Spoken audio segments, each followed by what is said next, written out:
kwa sababu ya mabadiliko makubwa ya uwanja wa mchezo huu. Na kimsingi hatujataka kuweka viingilio vya kausha damu. Tumetaka kuweka viingilio ambavyo kila mtu atamudu kuweza kuingia. Kwa capacity ya uwanja wa Meja Jenerali Samuel, tungeweka pale kwa mfano mzunguko peke yake 500,000 na VIP milioni 1, bado ule uwanja ungejaa. Lakini kwa nini umkamue mtu kwa starehe yake ya kila siku? Unajua football ni tofauti na starehe nyingine.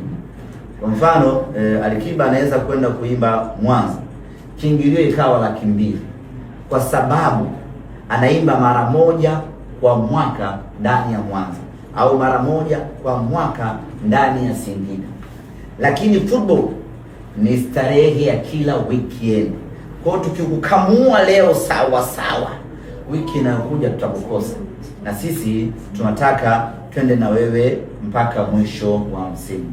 Under so circumstances, or by saying so, tumeweka kiingilio very reasonable ambacho tunaamini kwa hadhi ya mchezo na kwa aina ya uwanja ni kiingilio rafiki kweli kweli.